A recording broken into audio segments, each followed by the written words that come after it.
right, good morning. Really cool to have you here. Today, we're going to finish almost all, if not all, of the OChem stuff, and we'll start a review on Friday. On Friday at 1:10, turn in the valence bond versus molecular orbital lab. Problem set number 3 will be up. Quiz 3 will follow. Quiz 3 will have both some OChem and a molecular orbital question on it, so just a reminder of that. And then afterwards, we'll do the organic chemistry lab. So, cool. I love the questions we had before. Are there any other questions? Carboxylic acids and amines we left with on Monday, and I just wanted to review them real fast. Carboxylic acids and amines are like the acids and bases of OChem, and they're pretty common. The organic chemical or the organic chemistry acid part is in the C double bond OH. So it's a carbonyl with an OH. So it's not a ketone or an aldehyde, which has a carbonyl, and it certainly is not an alcohol. It's like a mixture of all that. So if you see this carbonyl next to an OH, it's not an alcohol, it's not a ketone, not an aldehyde, carboxylic acid.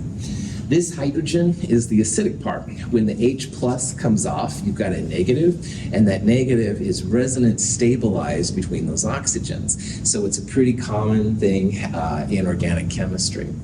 The carboxylic acid is always carbon number 1 because there's a lot of energy right there. So formic acid / ethanoic acid is a 1 carbon system right there. Here's hexanoic acid. So remember, this is a carbon right there. So that's 1, 2, 3, 4, 5, 6 carbons. 2-methyl, et cetera, like that. Again, this is kind of a source of energy when it comes to chemistry and stuff. Benzoic acid is a benzene ring with a COOH, and that's actually a pretty common carboxylic acid. So if you hear benzoic acid, just realize that's where the hydrogen is. These hydrogens are basically non-acidic. They don't have any acidic properties to my knowledge at all. Acetic acid, which is really known as ethanoic acid, but everybody calls it acetic acid, is the active ingredient in vinegar. So if you ever had a salad, you put a little vinegar on, that's basically acetic acid. All right, vinegar will have spices and stuff like that in it, but pretty common. And again, on all of these examples, this is the acidic hydrogen. All right, those aren't acidic, these hydrogens aren't acidic. It's that COOH hydrogen that's the acidic part. Formic acid is where ants will sting if they bite you. It's a little bit of acid in their bite and stuff. It's not bad for humans. On the other hand, aspirin, what you might need after getting stung by an ant, aspirin is another type of carboxylic acid. Now, this crazy thing has a C double bond to OOH, and this is the acidic part. But there's another C double bond O group down here. This is something else, another group in organic chemistry that you'll talk about more in the full year class. So I apologize, I'm kind of teasing you here with a lot of information, but yeah. An interesting thing is that aspirin became famous because it's relatively water soluble. So if you need some pain reliever, you take one of these, it dissolves well in our blood.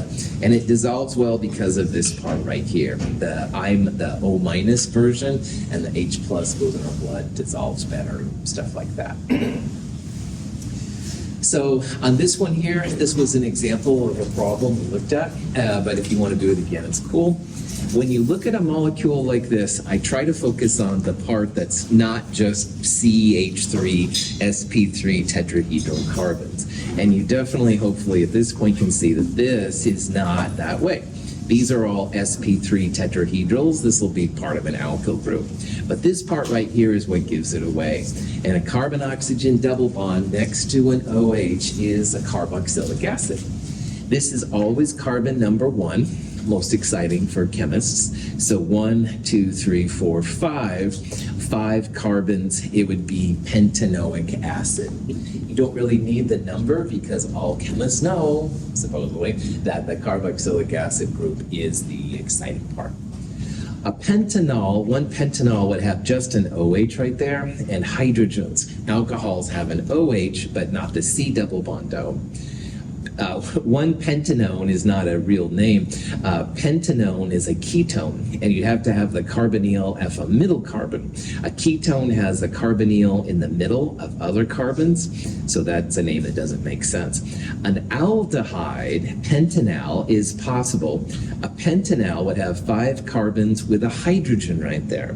So a C double bond O with just a hydrogen on one side is an aldehyde. That's what that would be. Butanoic acid would have 1 less carbon in the middle. Any questions on it? Cool. Now, if amines are like yin, then amines are, if carboxylics are like the yin, amines are like yang, or vice versa, however you want to define it. And what I mean by that is that carboxylic acid's acidic, amines are basic, all right? And this acid-base interplay, which we're going to look at a lot next quarter, is a lot of the foundation of a lot of reactions in chemistry. An amine is the first example we've seen of a nitrogen. And if the nitrogen is connected to up to 3 alkyl groups, then it's called an amine. Now, this nomenclature, once again, nitrogen is happiest, i.e. formal charges of 0, when it has a lone pair and 3 bonds. So you could have up to 3 alkyl groups R. If you had 3, then X would be 0. So 3 minus 0, 3 alkyl groups and 0 hydrogens. On the other hand, in this example, we have 1 alkyl group. We have an ethyl group. And so this case, we have 1 alkyl group. So 3 minus 2 would be 1 alkyl group. That would mean you'd have to have 2 hydrogens. So nitrogen is always limited to 3 alkyl groups. This is ethylamine because there's 1 ethyl group. You could have a diethylamine if you took one of those hydrogens off and put a second ethyl group in, and you could even have triethylamine. You take off both of the hydrogens and put 2 more ethyl groups in. So the question is here, what would be the name of this molecule? All right. Well, this molecule has not just 1, but 2 methyl groups, all right? So you use Greek prefixes to say how many there are. So this would be a dimethylamine. You could also have trimethylamine, methylamine. Any questions on that? What's the name of an amine with 3 hydrogens on it? I.e. NH3. Wait, like polyatomic? No. You're getting warmer. Yeah. It's not polyatomic though, it's just NH3. Well, that's ammonia. Ammonia, there we go, yeah. The simplest amine with no alkyl groups would be ammonia. Yeah, ammonia is NH3. You take off one of the hydrogens, put a methyl group on, methylamine. Take 2 off like here, dimethylamine. Oh. Questions? The methylamines are pretty good bases and stuff in organic chemistry. So again, nitrogen, happiest quote-unquote formal charge of 0 when it has a lone pair and 3 bonds. So if 1 hydrogen from ammonia is removed and you put a methyl group on, methylamine. 2 methyls would be dimethyl, take another one off, trimethylamine. These can be pretty powerful little bases, by the way. They're not like sodium hydroxide powerful, but they're amazingly strong. So, thing about amines, they stink. All right. Now, I think this is some kind of evolutionary thing because a lot of the foods and drinks we have are actually slightly acidic. So, vinegar, I said earlier, was acetic acid, and a lot of the things we eat and drink are a little acidic, and these are mostly basic. So, there's some really nasty ones. This is called cadaverine. It's a diamine. There's actually 2 basic parts on it. And you can imagine because it's cadavers, it kind of stinks like dead bodies. But this one is what I need to have an extra special alert for. Now, this is a G-rated class, all right? But Viagra makes one thing happen in human bodies. Pyridine is the opposite. So I don't want to say much more than that, but needless to say, if you're around pyridine, mask up, gloves, fume hood, just say yes or no, whatever. Okay, prop hat back on, getting a little silly questions. Pyridine is like a benzene ring with a nitrogen in the middle. It's super stable. It's kind of funky, as you can see, but there are a lot of uses for it. Just be careful around pyridine. So. All right, I'm now going to introduce two families that I just want you to hear the names, but I'm not going to ask you questions on. And I'm introducing these because, honestly, they trip me up in organic chemistry. So you're going to hear these names, but I'm not going to ask you any questions about it. And the first one is ester, all right? Now, ester and ether sound amazingly close to each other, and they are quite different. So ester is different from ether. Now, ether was an alkyl group, an oxygen in the middle, and another alkyl group on the other side. Those I want you to know big time. But an ester is a different compound. Ester is kind of like an ether, except next to the oxygen, there's a carbonyl, all right?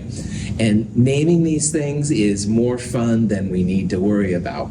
However, if you see things that are at ATE endings, that's a good way to say that it's going to be an ester. To name them, if you're curious, you look for the shortest alkyl group and the longest alkyl group.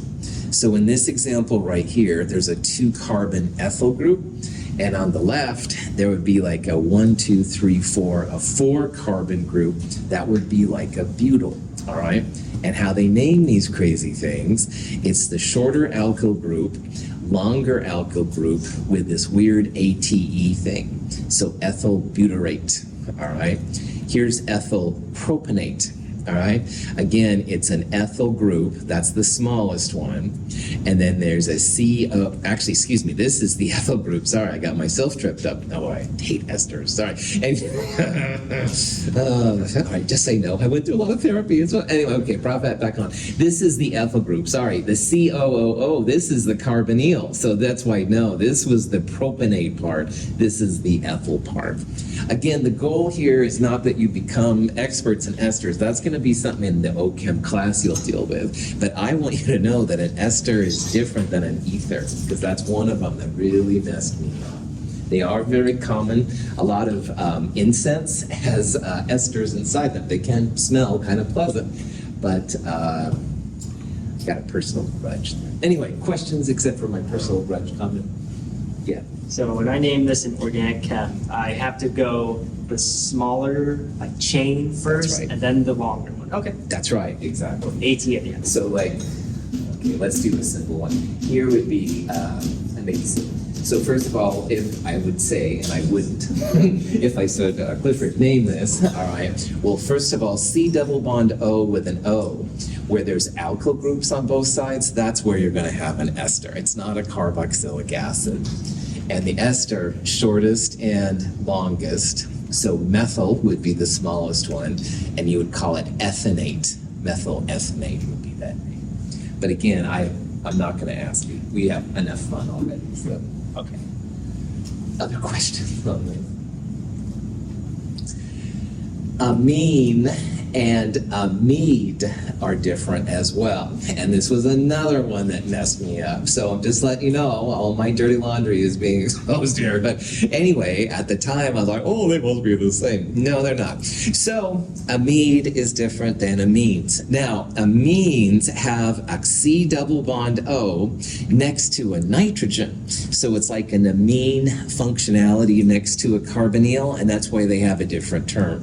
And there are some really cool things you can do with amides, don't get me wrong, but in my world, I was definitely tripped up over them. An amide can be seen pretty readily though, because there's usually a capital N next to an alkyl group name, so N-methyl. And that's telling you that on this nitrogen of the amide, there's going to be some kind of alkyl group. So N-methyl propanamide is the name of this. So the thing it's not next to the carbonyl on the nitrogen, it's the other side. Whatever alkyl group is there, it has this N nomenclature, all right? And then on the other side, you've got 1, 2, 3, propane, but because it's an amide, it's propanamide, N-methyl propanamide. And again, if you see the N part in the name, that'll tell you that this is an amide. Now again, I'm not going to ask you questions how to name these. That's more fun than we need. But I want you to hear these names, all right? Amine, I will ask you on, that's important. Amide is different, all right? It's related, but different. And the same things with those crazy esters. Esters and ethers, all right? They're different kinds of compounds. So, questions? Visually reinforce the fact that members of a homologous series, such as we see here, differ from each other by a specific structural unit. We use molecular models.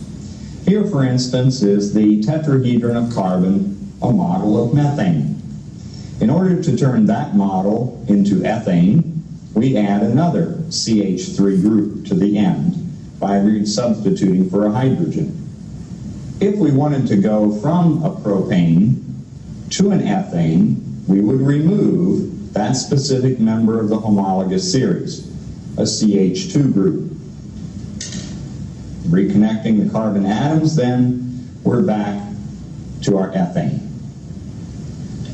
Models can be used that are commercially available, but if they're not available, gumdrops work just as well. Models are critical in organic chemistry. If you're going to take organic chemistry, you must, in my opinion, buy a model kit. The instructor might say, oh, it's optional, you can use 3D. No, really, get the model kit. Now, you don't have models and you need them. You can't use gumdrops. I was always eating my gumdrops and gummy bears and all these different varieties of food things and stuff because I'm a stress eater, I guess. But anyway, they can work if you're in a pinch, but again, it's much better to have the model kit. The things we're seeing, CH3 versus CH2 and stuff, it definitely has utility. But we're going to look at more and more examples of how there's not only cis and trans, but different kinds of orientations. And the model kits can really, really help you out. So if you plan on taking organic chemistry, man, definitely get one. There's cheap kits used to be $80 and stuff, and they've gotten down in price a lot, $20, $30, I mean China, wherever, but that's okay. I recommend that you get a model kit with up to an octahedron, which would be 6 positions on those little cube things, and that's the kind that we use here at Mount Hood. And even in organic chemistry, where carbon with 4 bonds is the king, you will sometimes see these expanded things. So, cool. Now, in organic chemistry, the naming of compounds is really important, and that's what we've been focusing on. But the actual biggest part of organic chemistry by far is reactivity. How do you make those compounds? What do you do with those compounds once you have them, all right? And it's a huge area, and most of this year-long plus course is about the reactivity. So there's no way in this class that we can go over the reactivity patterns, but I do want to show you just a couple examples and stuff to kind of get a feel for what's going on. The naming is by far the most important. All right, you can talk the talk if you know what the chemicals, and you know methanol is an alcohol and methanal is an aldehyde, this kind of stuff. But knowing what you do with them, of course, is pretty important as well. So I'm just going to show you a couple of examples, and we'll go from there. Hey, Frank, take it easy. I'm sorry, Ted. Doctor says that too much caffeine makes me edgy. Why don't you try some of this? It's decaffeinated coffee. Decaffeinated, huh? I'll give it a try. The chemistry lab. Oh, hi, Frank. You're right about that coffee. I sure feel better now. Well, accidents will happen.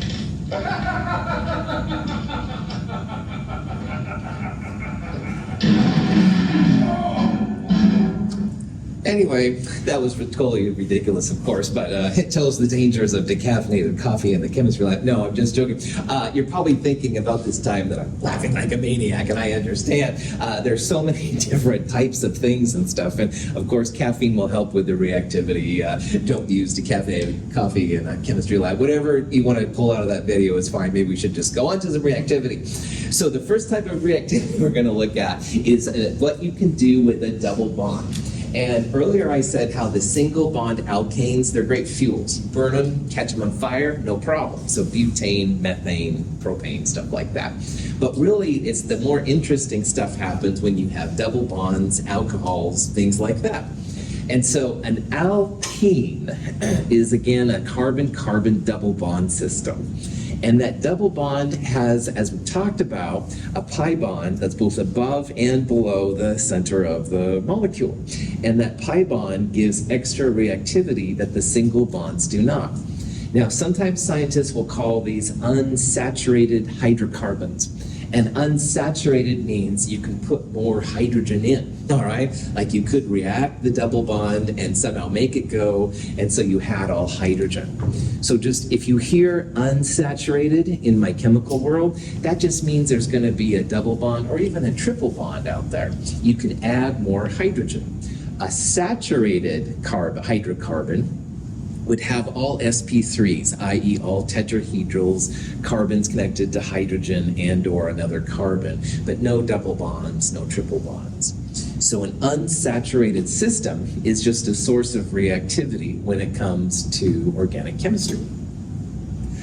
If you have a double bond, you can add almost any kind of diatomic, and it will react where the double bond was. Now again, remember, carbon, 4 bonds, that's how all of these roll.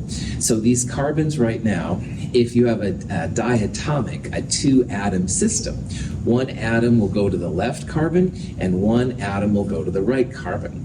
So a diatomic destroys the double bond. It becomes a saturated system. In this case, saturation is okay. It's got bromine instead of hydrogen, but same idea. But you can see here how carbon then has broken the double bond and one of the carbons attaches to each of these. So this carbon, a hydrocarbon, ethene or ethylene, would make then 1,2-dibromoethane, if you added bromine. If you added something like HCl, then one side would have hydrogen and the other side would have chlorine. And you can even add water, where one side will add a hydrogen and the other side would add an OH. All right, so you'd make an alcohol. But whatever it is, this is something that double bonds and triple bonds can do. You can add them across the double bond, and that's why they're called addition reactions. Now, once you have the single bonds, then it's harder to make things go, all right? But double bonds and triple bonds, a lot more things are possible. The molecules of bromine gas undergo an addition reaction with the carbon-carbon double bonds in bacon fat, causing consumption of the bromine gas. This is a kind of a disgusting example, but anyway, it's a piece of bacon. And bacon has a lot of unsaturated sites, which means it has double bonds, all right? So the yellow color is what you get with bromine. Bromine is right between a liquid and a gas. So if you cap it up, you can make it all that kind of like yellow vapor kind of thing. So what they did is they put this piece of bacon in the bromine, and you can see that all the yellow color is gone. And that's because the bromine reacted at the unsaturated sites, the double bonds. And you ended up making a bunch of dibromo compounds, dibromo things. Now the fats are a lot more complicated than just an ethene going to an ethane, but it is the same idea, which is kind of cool. This would work with chlorine, you'd have a dichloro. It would work with hydrogen, you'd end up with an alkane. All kinds of different possibilities are there. Atoms of hydrogen gas undergo an addition reaction with the carbon-carbon double bonds of propene, changing the molecule into propane. This is an example of taking an alkene and turning it into an alkane. All right, an alkane is just all carbon sp3 tetrahedral, no double bonds. So in this case, you're taking propene and turning it into propane. All right, same kind of idea. And you could do that by adding hydrogen. Propane, like I said, is a good fuel source. Propane is what's used in barbecues. So if you've ever done a barbecue at someone's house or your own house, probably you were using propane. An interesting application of addition reactions is through the hydrogenation of fats. is if you take fats and you hydrogenate it, you end up making then what's called either, well, they used to always say partially hydrogenated fats, sometimes fully hydrogenated fats. And the idea is that any double bonds in the fat are turned into single bonds, into saturated fats.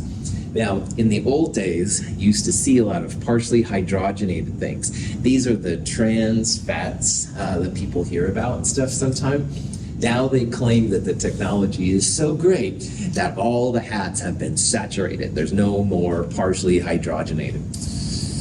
I'm a little skeptical, because when you're dealing with 10 to the 23rd of something, fully hydrogenated? I don't know, man, but percent yield would have to be pretty close to 100%, let's put it that way. But anyway, neither here nor there. Supposedly this has been taken care of and stuff with current technology. So the punchline of these last two slides, addition reactions shows how double bonds and triple bonds are pretty cool, all right? You can add a diatomic, one atom from each diatom goes on each side where the double bond was. In the substitution reaction of glycerol with nitric acid, hydrogen atoms on the glycerol are replaced by the nitro group to produce nitroglycerin and water.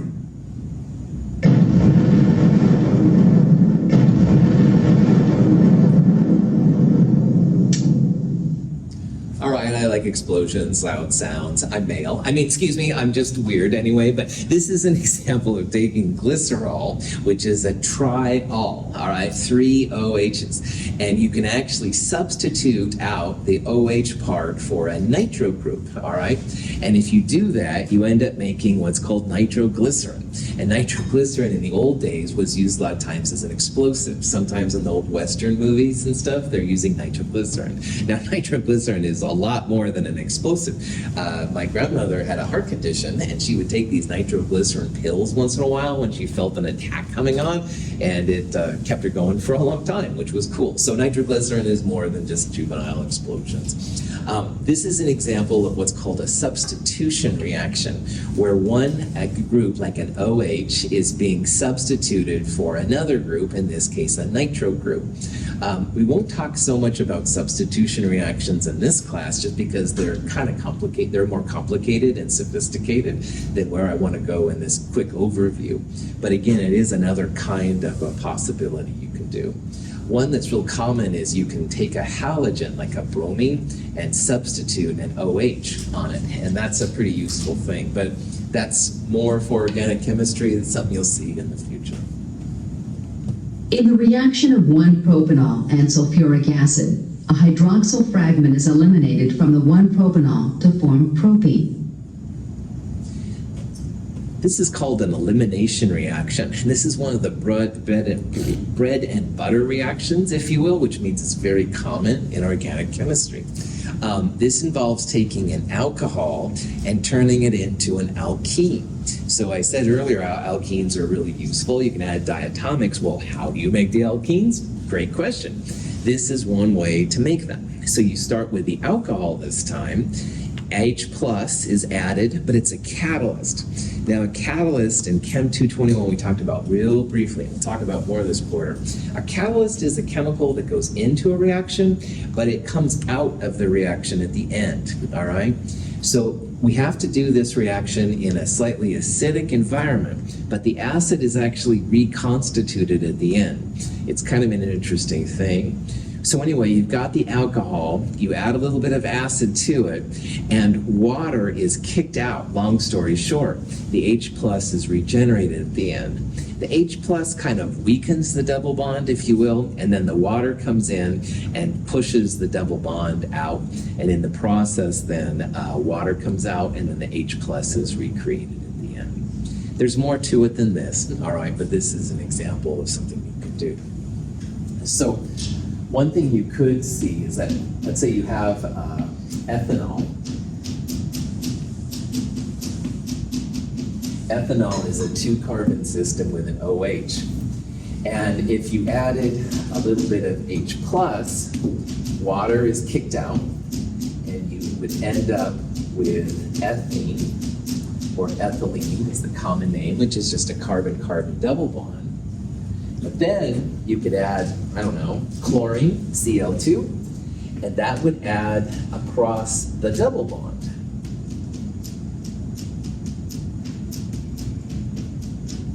So in this cheesy example, the chlorine would add where the double bond was. It would make 1,2-dichloroethane. So this would be a kind of a pattern you could think about in organic chemistry. You'd start with ethanol, add a little acid to it to make ethene, a double bond. And then if you add chlorine to it, you could make a dichloroethane compound. This is the kind of way that organic chemists will think about things, and you just can figure out how things go from there. Now, all of these have a lot more to them than what I'm talking about, but you get the idea. Questions? All right. I would be a bad scientist, in my opinion, a bad chemist, if I didn't spend a little time talking about polymers. Now, polymers is something that a lot of times, like organic chemistry, is not talked about at all. And I find that really sad because this is the chemistry of everything you own that's plastic. Remote controls, your cell phone, whatever you've got, all right? And roughly each year, there's 150 kilograms of polymers made per person just in the United States, all right? So that's a lot, all right? And recycling, pollution problems that come from this is really important. And of course, the plastics themselves are critical, and we all have plastic stuff on, even our clothes sometimes. And I find it sad that no one talks about polymers in the first year course. So most of this is more just informational, but I want you to hear these things because this is a big part of our society. This is a big part of recycling and all this kind of pollution in the sea and all that kind of jazz. And it all comes down to polymers. Polymers are seen by some people as horrible. They're not horrible. They're very, very useful. On the other hand, we should try to get a little bit better hold of what's going on here because this many kilograms per person, yowza, that's going to overwhelm us. So let me get off my high horse and talk about what polymers are.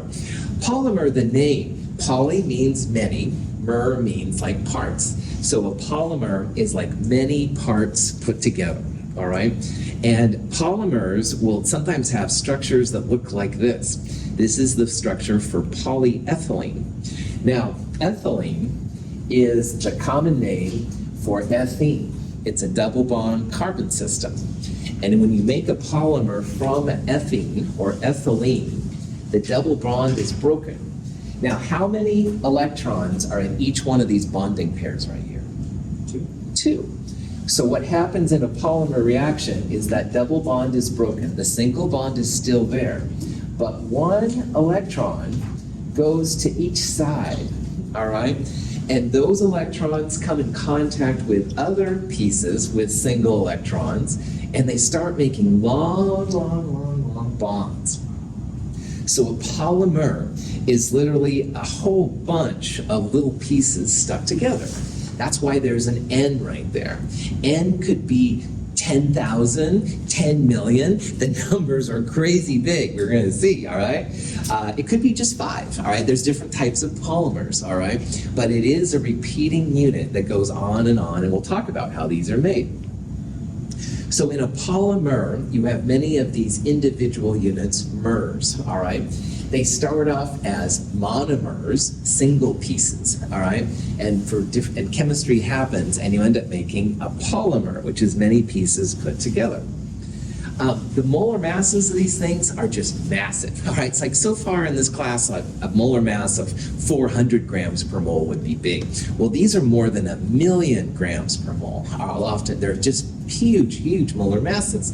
And again, around us a lot of times, you'll see a lot of these. So plastics, fabrics, a lot of the fat clothes we wear are made of them, Teflon on cooking materials, contact lenses, a whole bunch of stuff is made up of these crazy polymers. There's 2 ways that the polymers are made, addition and condensation reactions. And I want to show you examples of these and stuff and how they go together. Any questions? Fission polymerization begins when an organic peroxide produces free radicals. These can react with a monomer to produce another free radical. This unstable intermediate can react with a second monomer to form a larger species. Eventually, a polymer chain grows. The chain can grow to contain many thousands of monomer units. A termination step seals the reactive end of the growing chain. One possible termination is the coupling of two chains. So in this example, you're taking sp2 carbon, the ethanes, the double bonds essentially, and you're breaking it up with a peroxide. A peroxide is an oxygen-oxygen bond, and peroxides are pretty easy at getting them into individual pieces. They're paramagnetic centers, and that breaks up that double bond and makes one side connected with the oxygen, and the other side then has like a paramagnetic center. And that paramagnetic center attacks other ethanes, and you end up going ton, ton, ton, ton, ton, and finally it stops. All right, there's different ways that it stops. In this one, you had two carbons come together. It could be a carbon with a paramagnetic oxygen, hard to say.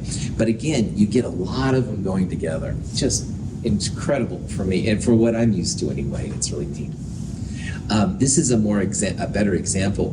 This is a peroxide. It has an oxygen-oxygen single bond. This is benzyl peroxide, by the way. Anyway, if you heat this up, these peroxides usually are pretty easy to break up, and you end up with two of these paramagnetic benzyl groups. Now this one's especially stable because it's resonance stabilized, blah, blah, blah. So this is an easier one to make it happen. But anyway, this then goes on to react with other monomer units. And again, the idea is this attacks the double bond. So it ends up making a single bond, this electron, and one of these electrons makes the single bond right there. But then the other carbon has a lone pair electron. And that goes on to find more of its friends, and it gets longer and longer. So we had n units, and then it finds a friend, n plus 1. And then finally, the paramagnetic ends like find another paramagnetic friend, if you will. They make a single bond, and that terminates then the polymerization reaction. So in this case, this was just another benzyl peroxide that found it and stuff to connect. There's different ways that this can happen, but that's kind of the general overview here. The plastics that are created, depending on how they make them, can have different properties. So one way that's polyethylene, which again is just CH2, CH2, CH2, etc., is made, is through what's called high-density polyethylene, HDPE. And you can see that all of them are really nicely aligned, tetrahedral, 109s, blah, blah, blah. But sometimes you end up with defects. And the defects can actually have attractive properties to them. So defect might be too strong of a word. High-density polyethylene, if I remember right, is used for like soda drinks and stuff like that. But low-density polyethylene has uses too. Like it can be a more construct kind of thing. And then you can have cross-linked versions, and you put other pieces on. So there's lots of different uses and different terms, even for the ones that may not be what they expected. And depending on heat and quantities and blah, blah, blah, they can make like this one dominate over this one, or vice versa.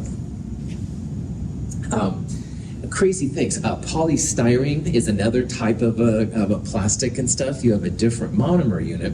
If you've ever added acetone to like peanuts, they shrink way down. It's kind of disgusting, but anyway, it just shows how there's a lot of material, a lot of air inside these and stuff. And peanuts are great for packing. They can be reused and stuff, but they do have a lot of air inside them. So if you've ever done this reaction, it's kind of fun. The other type of way to make polymers, though, is through what's called a condensation reaction. These are a little fancier, I would argue, kind of polymers. And they have different functional groups on two different monomers coming together. And the plastics polymers that come out have quite different properties than what you'd expect from the regular addition kind. If you've ever heard about nylon, which was one of the first really famous plastics, as well as contact lenses and all kinds of stuff, this is what kind of reactions they're doing. Ethylene glycol and terephthalic acid can react with each other at both ends of either molecule. The reaction produces a molecule of water and allows the bonding of the remaining molecules.